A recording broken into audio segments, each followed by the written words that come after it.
Holy cow, Robert De Niro. This is why you have one. At 89, Robert De Niro finally spoke the 7 names he had kept buried for nearly half a century. Not for revenge. Not for attention.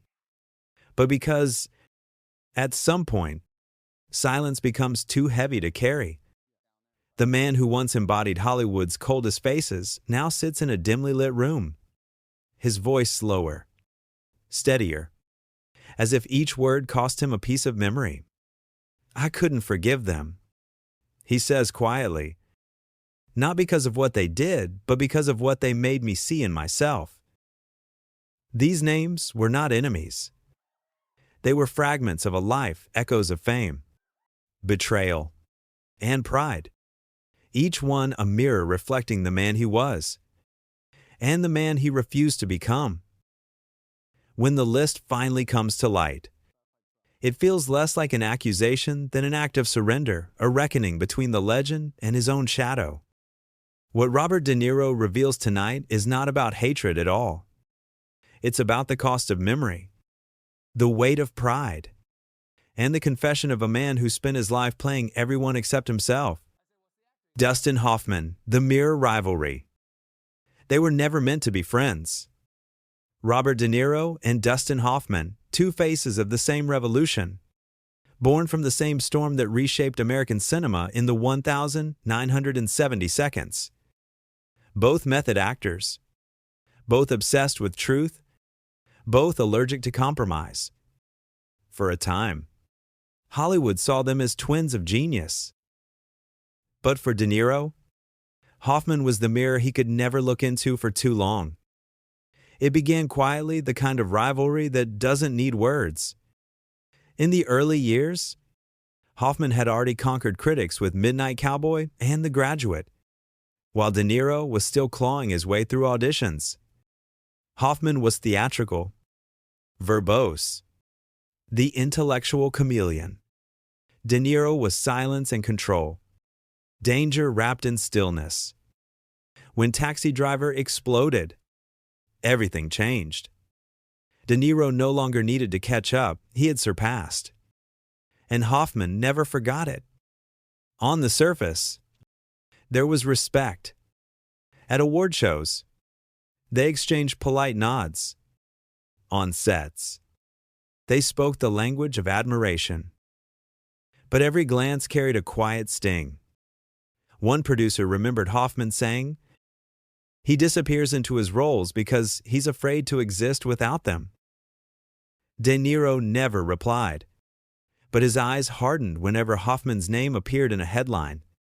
The industry, of course, loved the contrast, 2 men chasing the same truth through opposite paths. Yet beneath the surface, the tension grew toxic. When both were considered for the same role in The Deer Hunter, it became an unspoken duel. Hoffman reportedly dismissed the film as war porn, and De Niro took the part and won an Oscar. After that, silence replaced words. They would pass each other at events, brief eye contact, then nothing. Hollywood insiders whispered about the Cold War between them. Hoffman envied De Niro's restraint. De Niro despised Hoffman's need to be seen. Years later, when asked in an interview if he admired De Niro, Hoffman paused for too long before answering. He's good in his way. That single hesitation said more than any insult could. De Niro heard it. And from then on, he erased Hoffman from his conversations completely. What hurt wasn't rivalry, it was reflection. Hoffman was everything De Niro tried to suppress: expressive, loud, hungry for validation. And De Niro, in turn, was what Hoffman feared becoming: isolated, distant, unreachable. 2 actors staring into the same mirror, hating what they recognized. In the end, they shared no reconciliation, no nostalgic reunion for fans to romanticize. Just 2 old men circling the same memory, pretending the other didn't exist. One chased applause, The other chased silence, and both found loneliness waiting at the finish line. Theirs wasn't a feud of anger, but of recognition. Because sometimes, the person you can't forgive is the one who reminds you who you really are. Harvey Keitel, the friend who turned stranger. They started together, two kids from New York chasing the same dream. Sharing cigarettes, scripts, and cheap coffee in Lower Manhattan. Robert De Niro and Harvey Keitel were more than friends. They were brothers, forged in the chaos of ambition.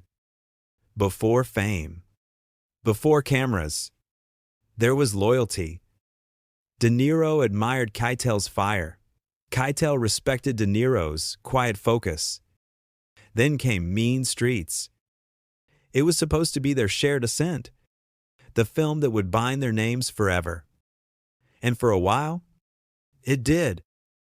Scorsese captured them both, one blazing, one simmering, and the world noticed.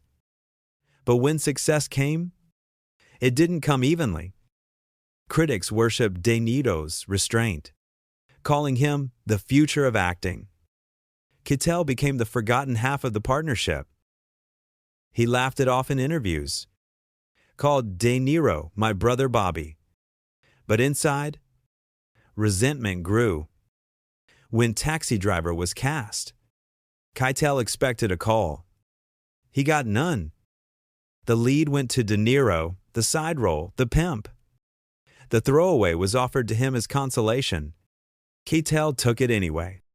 On set, the distance was palpable.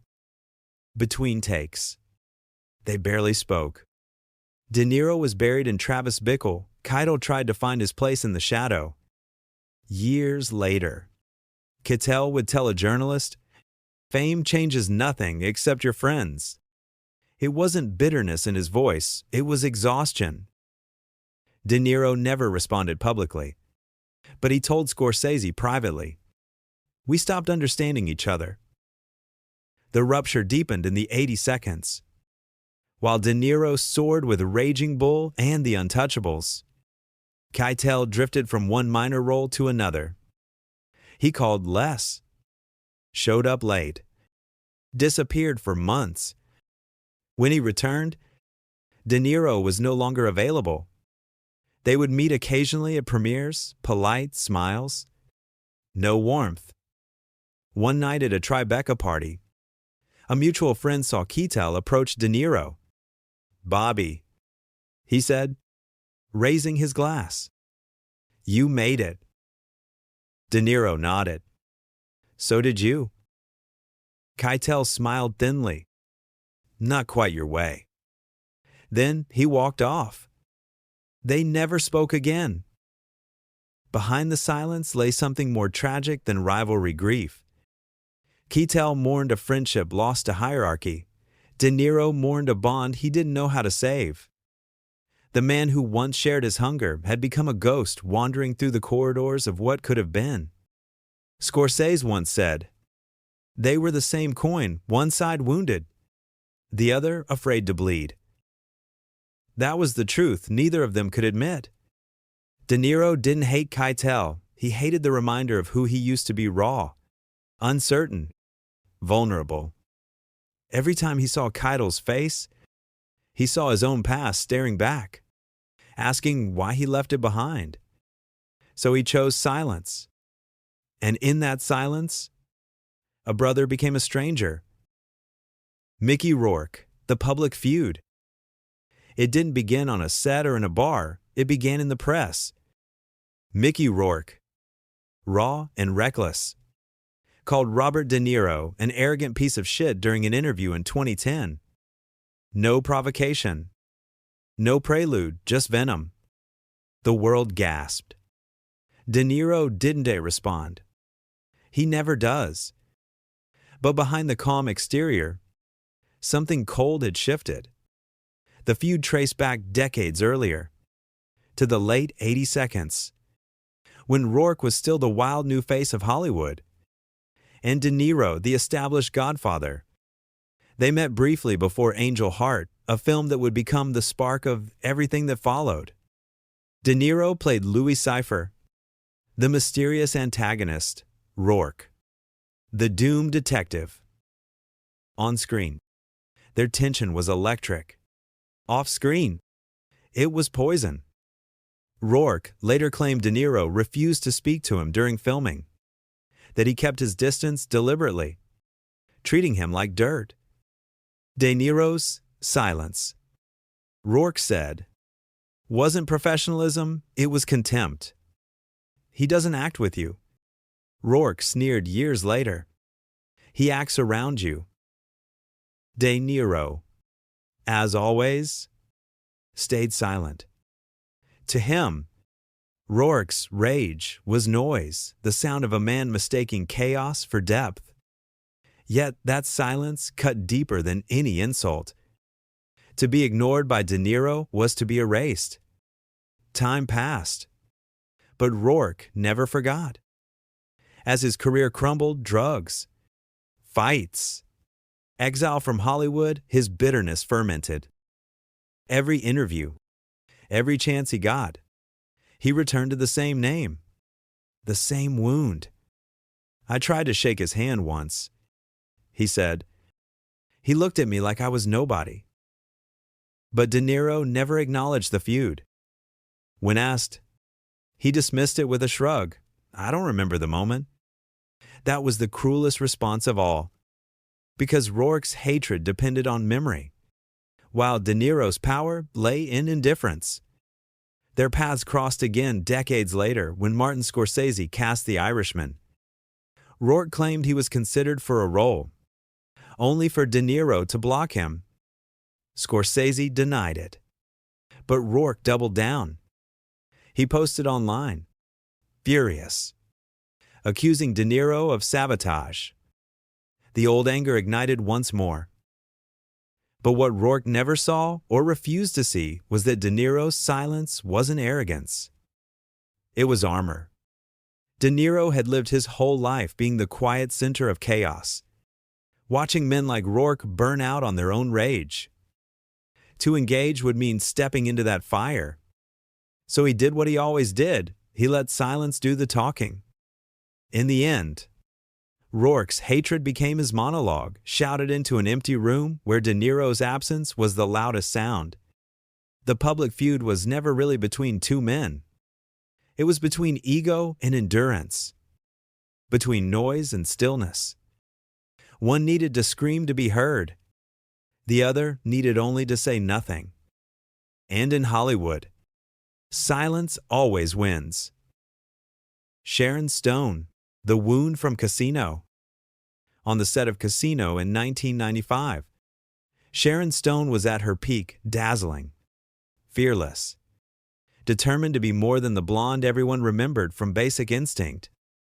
Robert De Niro was already a legend, calm and distant, the silent storm at the center of Scorsese's world. Their chemistry on screen was electric, but behind the camera, something fractured. Stone admired him deeply.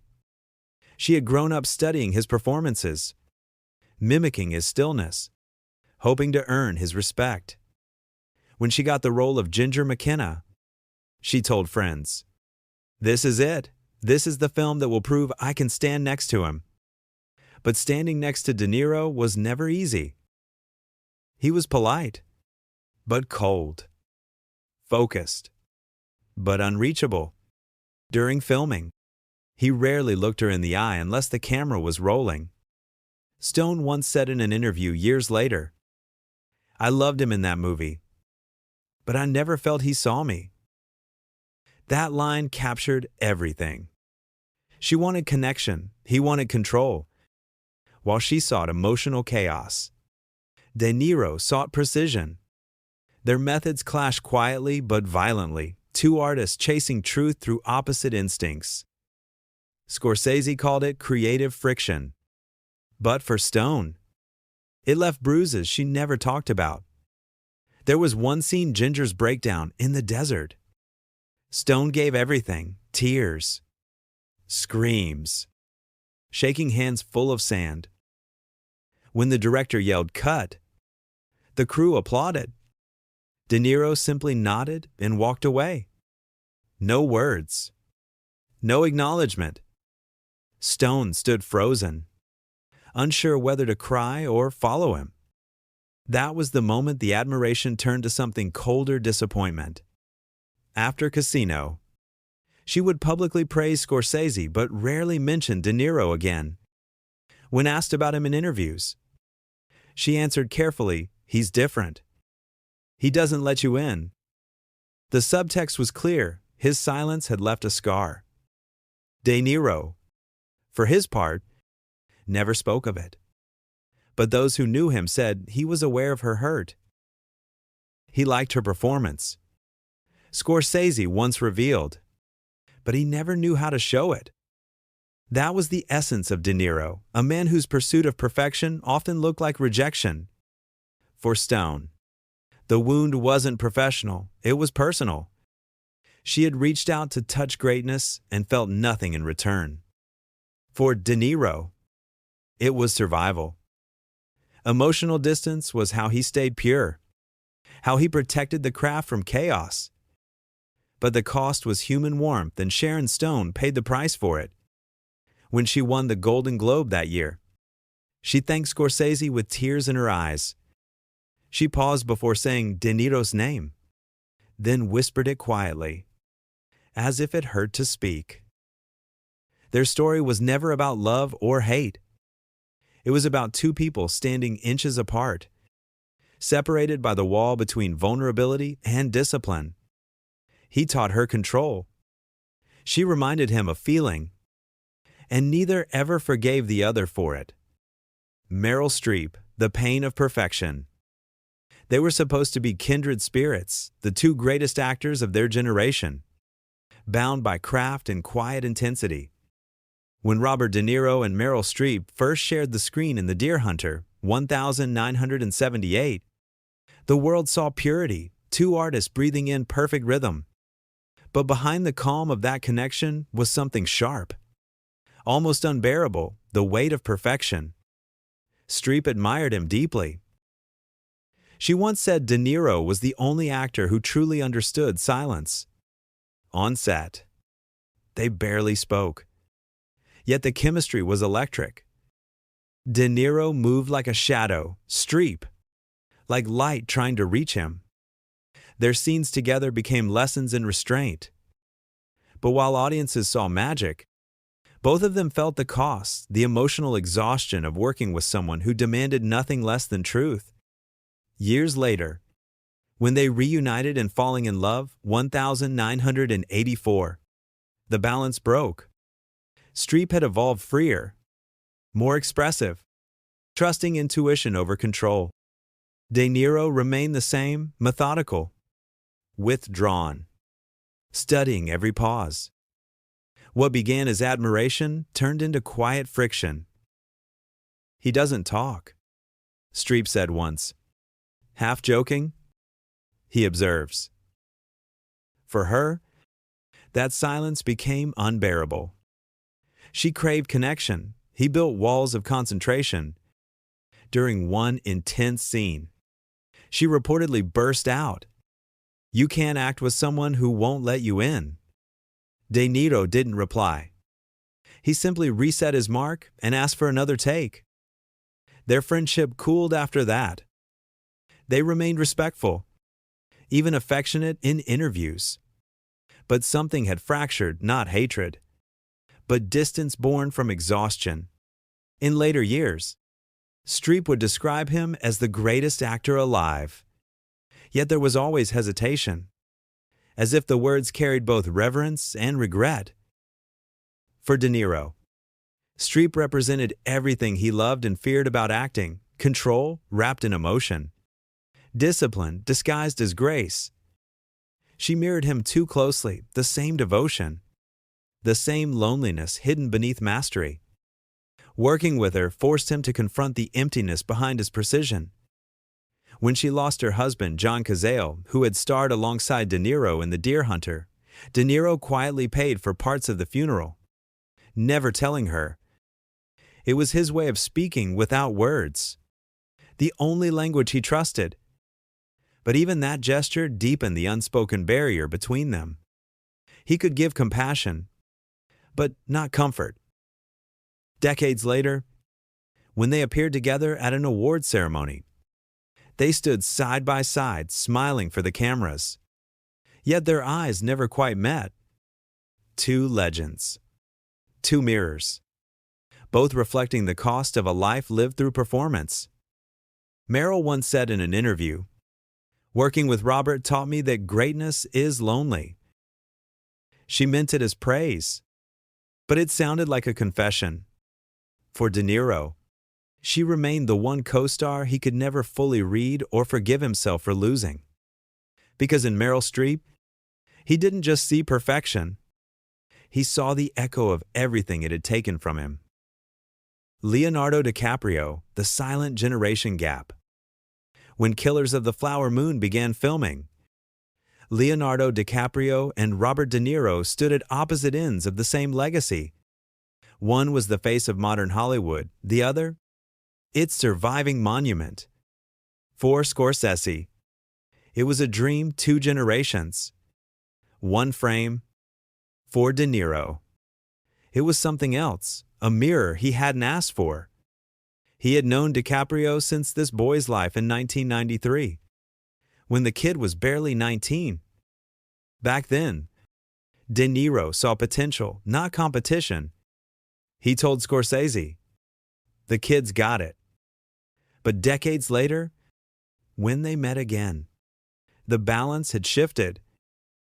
DiCaprio was now the actor everyone called the heir. He had the same directors, the same aura, the same unreachable intensity. Hollywood didn't just compare them, it replaced one with the other.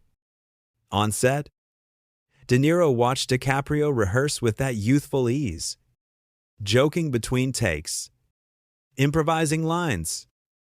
It irritated him. To De Niro, acting was sacred preparation, discipline, silence. To DiCaprio, it was oxygen spontaneous, alive, instinctive. Their methods collided quietly. De Niro's eyes narrowed. DiCaprio's laughter faded. Scorsese felt it too, two versions of the same soul. One built from silence, the other from chaos. There was a scene, a tense conversation between their characters where the friction bled through the performance. DiCaprio went off script. De Niro froze, refusing to follow. The take ended in silence. Scorsese clapped, thrilled. But neither actor looked at the other.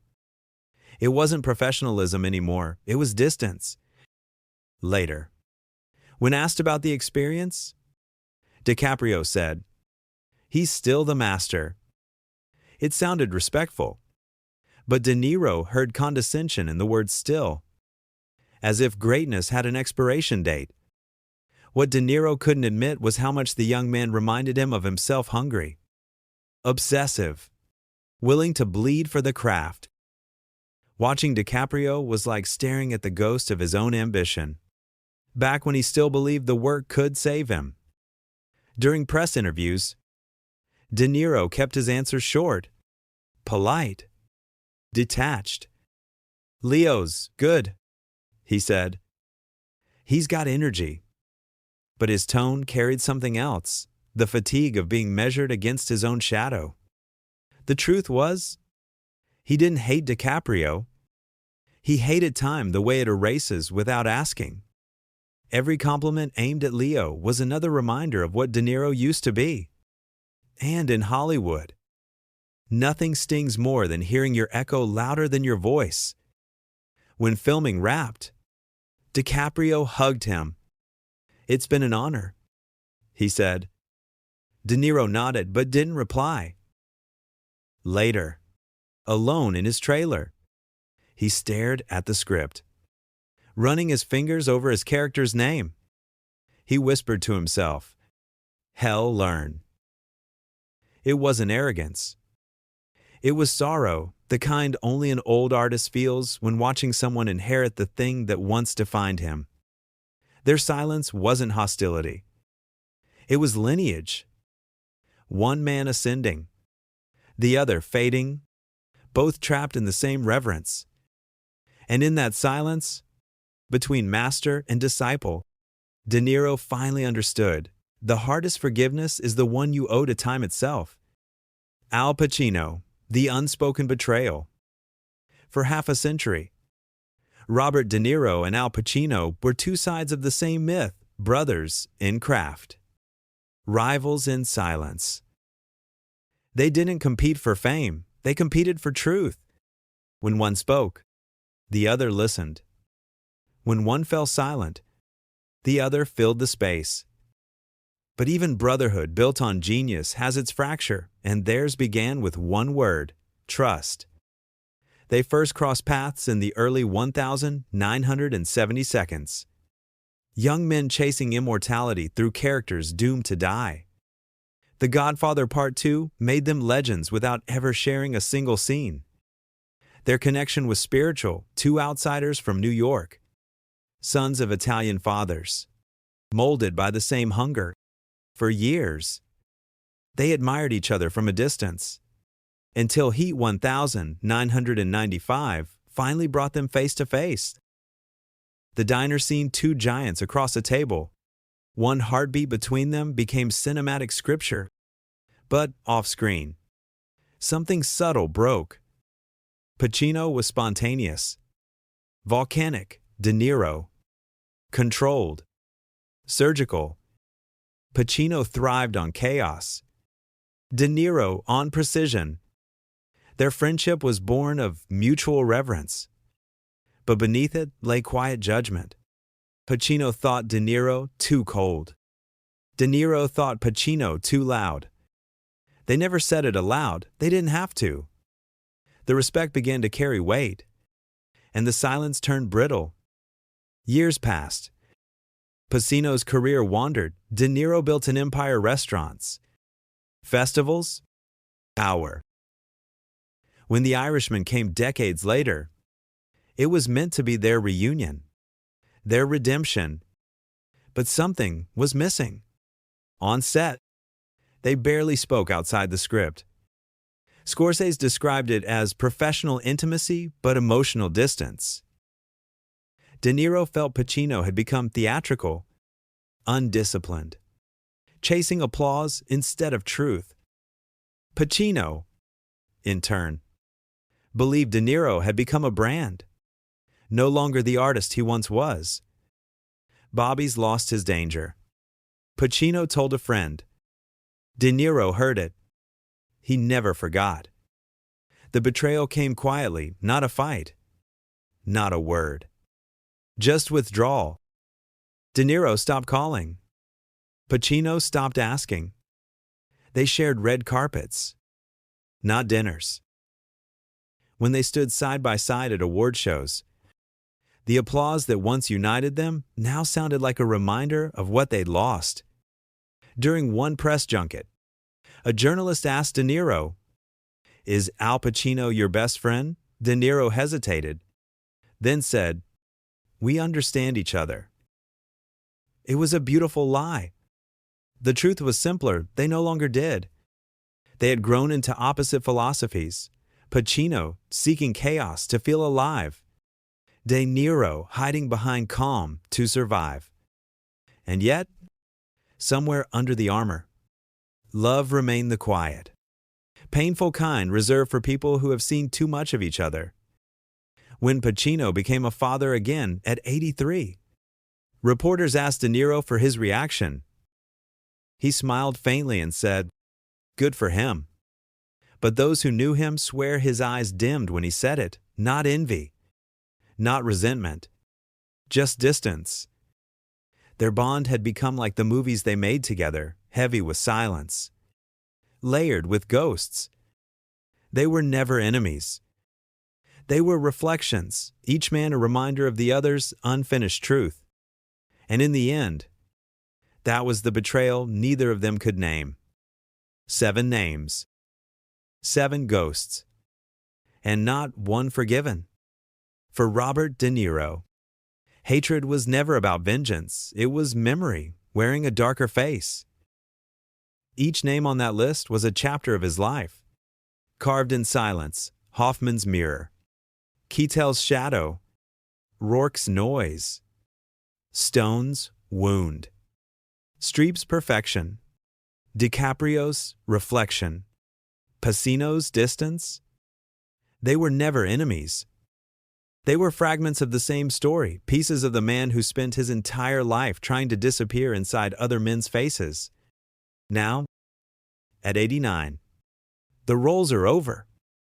The scripts have stopped arriving. What remains are the echoes, the arguments never spoken, the embraces never offered, the apologies that came too late or not at all. Maybe that's why he finally spoke. Not to accuse, but to release. Because every great actor knows that even silence must end with a final line. And perhaps this was his, a confession disguised as a list.